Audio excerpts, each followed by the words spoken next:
guys, so today we're throwing stuff at the wall to see what sticks. So the first thing we're throwing at the wall is reading Reddit in front of Minecraft parkour. Very original, I know. So, yeah, I thought maybe it would blow up or something, I don't know. So, first post. My friend is a flat earther, an ignorant one for that matter. A friend of mine has been debating about this for a while, but today is when I said, oh god, you're stupid. He's been not only talking about how the earth is flat, but also about how the moon and sun is. He goes a notch higher to think that planets don't exist, that there are no satellites in space. He thinks the sun and moon move around the earth is stationary, well, according to him. He's certain that Earth is the only planet with life. While that may be true, it's a really long stretch to speak of such certainty as we don't yet have the technology to confirm that. He's a learned guy, by the way, and if I ask him to back his claims, he says about how scientists are liars and how they just tell people things to mislead them. While I know it's true the government and scientists may cooperate to lie about some sensitive issues, I don't find any reason why they would lie about the shape of the earth. He said he's going for a 5-month research period and he'll be back to debunk my supposed lies/fears. Well, I'll be prepared for him, but I don't think I can argue with someone with such a made-up mind. I just told him to carry his research with the aim of getting the truth and not with the aim of proving his point. What's your experience with flat earth? It's weird how not a single flat earther has ever gone to the edge of the earth to actually see this. I also asked him how the Japanese sailed from their country to attack Pearl Harbor in the US. He also legit quoted a Bible verse on how the earth is strongly held by pillars, but when I asked him why the pillars were anchored on, he was quiet. When I asked him why the moon doesn't have pillars, but is rather suspended in space, he started saying how that was a different case and the moon was not a planet. The 4 pillars of earth in the Bible is very clearly a metaphor to communicate on. They take everything literal unless it goes against what they say. Losing clients or why I hate MBAs. Oh, and MBA means Master of Business Administration. A graduate degree that provides theoretical and practical training for business. You might think that losing clients doesn't require much skill, but I assure you that it does, at least the way I do it. Normal lawyers lose clients by not answering emails or grossly overcharging or by up in court. That's how lazy lawyers or greedy lawyers or incompetent lawyers lose clients. But it takes talent, real God-given talent, to lose clients the way I lose them. Let me tell you about one of those times where I lost a client while saving them $4 million in the process. The client was a small bank, barely big enough to deserve the name, and they had a few branches here and there, in and about the city where I practice. Their parent bank was this massive affair overseas, and my client was their Canadian offspring, a tiny attempt on the parent bank's part to dip their toe in Canadian financial water. They've grown a lot since I helped them out more than 20 years ago, and now they're pretty big. I see their branches all over town. Too bad they have someone else doing their legal work. I'd be rich now, they were still my client, but a man with an MBA put a stop to that. Bank work was not something our firm was known for, but when one of our rainmaking partners managed to land a little bank client, I couldn't say no. I was pretty excited with the first and in the end the last bank litigation file on my desk. I always get excited when a new file hits my desk because there's always a story behind it, and I love stories. The story for this file was wonderful. Down the street from my bank client was this weaselly little fraudster who worked in an office of Big Corp Inc. The weasel's job included processing checks payable to Big Corp Inc. One day the weasel walked down the street to my client, the little bank, and he opened an account in the name of Big Corp. Not Big Corp Inc., just Big Corp. He left the ink part out. After he opened the account, he put a bit of money into it and left it alone for a few weeks. Then one day he popped into the bank and he was carrying a check payable to his employer, Big Corp Inc. It was only a few $100, but the weasel was going to commit fraud and he was starting small. He deposited the check into the account he set up in the name of Big Corp. using an ATM, and after the usual hold it cleared, then suddenly the weasel was richer by a few $100 because no one at the bank picked up on the fact that the account was in name of Big Corp and not Big Corp Inc.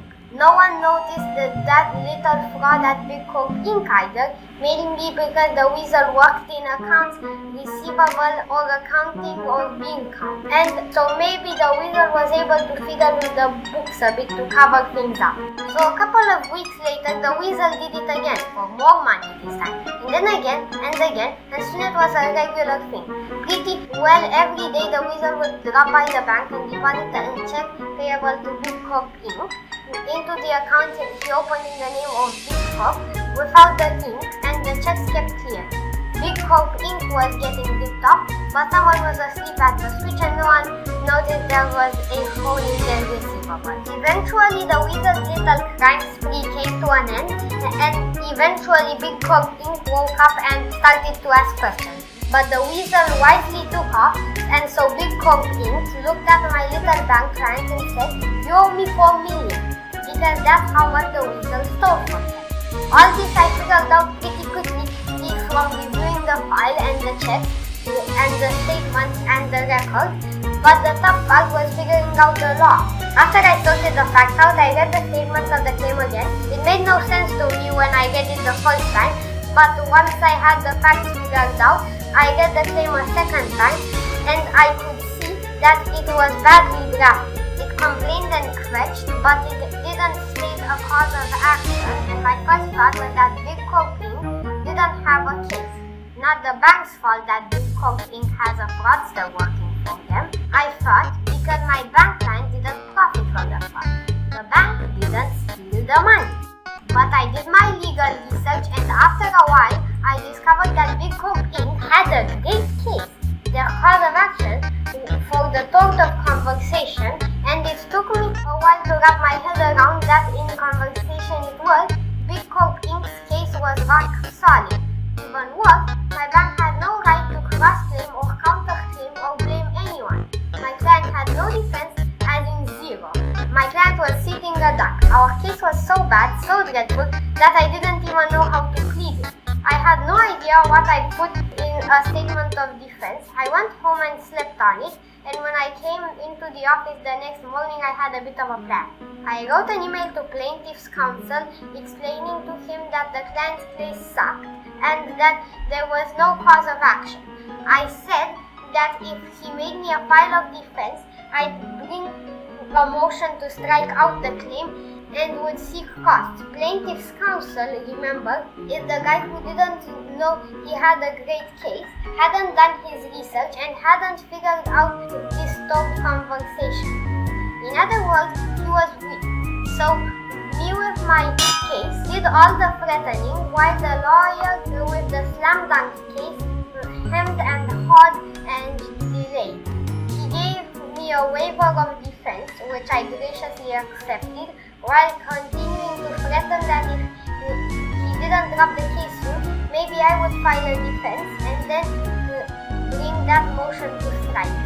When your case sucks and the opposing counsel is a bit weak, then bluffing is an okay strategy. The bluff was working very well, and I had the sense that plaintiff's counsel was close to running a white flag. But then my client hired a new guy. Right from the start, I didn't like the new guy. He was typical of his kind, a guy who used the latest business buzzwords that he'd learned while doing an MBA. The kind of guy who talks about synergy and good Q1 results. I'm worried about this lawsuit, MBA man said to me. You should be. If it gets to court, we'll lose. I made that clear enough in my email. The bank had no defense, so all we could do was bluff. You don't sound very worried about it. It's too soon to start worrying, I said. Just give it time and we'll see if the bluffing works out. But MBA man had other ideas. He was very thirsty, and he had his degree and his buzzwords, and a few days later I got an email from him that read something like this. We must leverage an integrated risk management framework to optimize litigation allocation, ensuring that large-scale lawsuits are channeled towards prominent firms while small salary, litigation, matters are redirected to robo entities, something like that. Basically, what he was saying was that the file was too big for me. He was going to hire a big firm and maybe I could sit at the kiddle table and do their small claims court. Not long after that, MBA man confirmed that he'd be hiring another firm, and while he was looking, he wanted me to stay out of trouble, to soft pedal the file. At least that's what I think he meant, but what he actually wrote was something like, given the urgent need for strategic resource optimization, I would recommend a temporary cessation of engagement on this particular file as the suspension of any interlawyer communication using a suitable replacement is identified. But of course I ignored him because I could tell I was close to finishing things off. I continued to badger and bluff, and before long I had the discontinuance in my file, bringing the action to an end. The bluff had worked, and Big Corp decided it would sue someone else, or maybe they had insurance. I don't know, but their claim against my little bank client was done because I'd strangled it before it ever got going. Their lawyer sent me a discontinuance, and that's all I knew. I didn't give a about a release or dismissal or any usual bells and whistles. My case was all bluff, and the less work I asked of opposing counsel, the better. After all, if I demanded he do things or sign things, he might delegate to someone else in the office, someone who had a brain, and if that happened, the jig was up.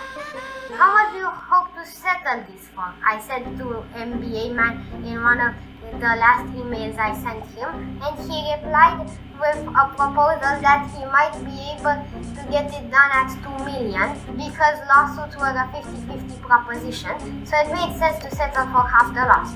He was a real genius, MBA man. If I had interpersonal skills, I could schmooze. I probably could have sorted things out and kept the client. But I have no such skill. My talent, as I mentioned at the start of this little tale, is for losing clients. And so instead of calling up MBA man and explaining my strategy in monosyllables while praising him for his genius and inviting him out to play golf, I instead replied to his stupid email with the good news that the bank wouldn't have to pay. The action was discontinued, and while technically the plaintiff could sue again, all the bank had to do was sit tight and wait for limitation period to expire on the last of the checks. I didn't hear from MBA man for a few days. My guess is he hired someone from a big firm, because when he finally emailed me back, he had some legal words in his vocabulary. Why had I not obtained a release, or at least a dismissal with prejudice? Where were the minutes of settlement? How could I be so careless with the bank's money and reputation? And why had the bank hired me in the first place instead of someone who knew what they were doing? And that was it. That's how I went down. I saved the bank 4 million, but I was entered in the bank's books as a careless lawyer who was to be avoided at all costs. At least the bank paid my bill, although they were a bit slow, and when I told my partners what happened, they shook their heads. Years ago, they asked me to stay away from client promotion events. That's how you lose clients, letting the called in the 90s talk to them. Before posting this story, I checked out MBA man on LinkedIn to see how he and his buzzwords were doing. He left the little bank years ago to talk business speak in some other company, and he stuck it out for 2 decades, but recently started a new career as a consultant. Maybe he always wanted his own business, but it's more likely that it was a regrettable case of age-related misalignment resulting in involuntary workforce reduction underpinned by the pursuit of an optimal productivity paradigm. As for me, I'm still here and I will always hate dealing with MBAs. My sister is evil and used my clothes to wipe up pee. You should play pee in a box.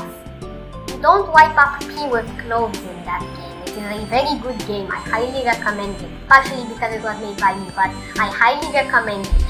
I, 20 female, just moved in with my twin sister and her best friend. I only did so out of necessity, but I was excited to live with her.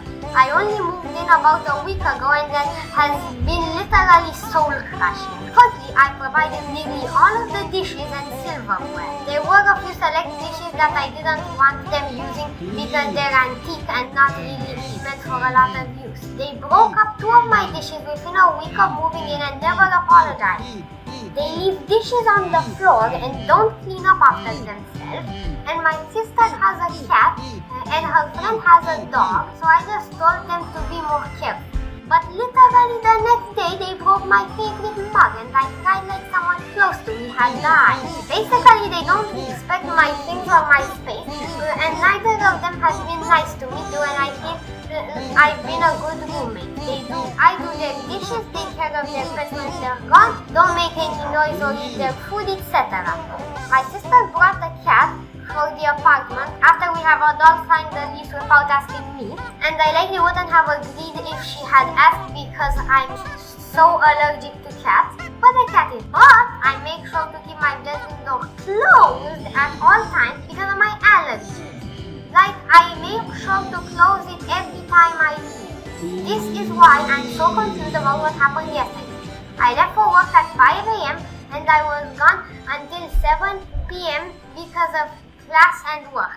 I am entirely certain that door was closed. I keep my room pretty clean and everything was in place when I left, and I know this for a fact. Anyway, I come home and no one is there. My door is closed as usual. I enter the room and I'm hit with the smell of pee. I don't see any pool of liquid anywhere, and I see a t-shirt of mine that was left on the closet floor that is soaked and smells violently of pee. Anyway, I see a bag of mine where I keep fabric thread, embroidery cloth, pins, etc. in the middle of the floor. Half my fabric is missing and the thread is in a pile on the floor. That bag is kept on a low shelf and literally buttoned shut. I see a jar of olive oil and the lid has been taken off and was left on the floor. Other than that, everything was in place. The trash was untouched and all my breakable things were fine. It was just the smell of pee, the fabric bag, and the lid of the jar. But it was obvious something happened. At first I thought my sister came into my room and went through my stuff, and then the dog peed on my shirt for some reason, but she swears up and down that she didn't go into the room and the door was closed. Our other roommate said she didn't go into the room and that's not something the dog would do. Also, I know that dog and he's so sweet, but he's distracted. There's no way he could have been in there and not broken things and gone through the trash. I thought then it was the cat, but there's no way that tiny baby cat could produce so much pee. Like, there was so much pee. Plus, the open jar and the open bag are things pretty much only a human could do, not an animal with no thumb. I'm so confused about what happened and I need opinions because I cannot figure out what happened. Like, is there something living in the walls? Did someone break in? Did the cat pee on my shirt like 8 times? Did the dog grow thumbs and politely go through my stuff? Did my sister pee on my shirt? Was it a demon? I don't know. The conclusion I've come to is that my sister hates me. She went through my stuff, lied about it, and then the dog, who often pees on the floor, peed somewhere and she used my shirt to wipe it up and then threw it on the floor. That seems like the most logical explanation and isn't really too out of character for her, but still so bizarre. I cannot figure out what happened and it's driving me insane. Hence, the comment. No. For your peace and sanity, you need to move here because they clearly don't respect you and your thing. And again, the fact that they broke your things a few times and never apologized is crazy. And the fact that you clean after them at their big age is also crazy. And you also take care of their pets while they aren't around and they don't appreciate it sounds insane because I would have lost it, to be honest. I agree, I would not live with people who disrespect me and my things. And my privacy. She needs to move out as soon as possible. I feel like her sister and her friend will destroy the house when she leaves and will be begging her to come back because it obviously seems like these people have no manners and are disgusting. I agree, and in the meantime gets locked for your door and the draft excluder. locks the door and seals bottom so cannot push or pour things through. Get a nanny cam for your bedroom and see who it is. I'm sure something of the sort will happen again and you'll know exactly what happened next time. Okay, so that's pretty much it for the video. Bonus post. You guys think it can still run Doom?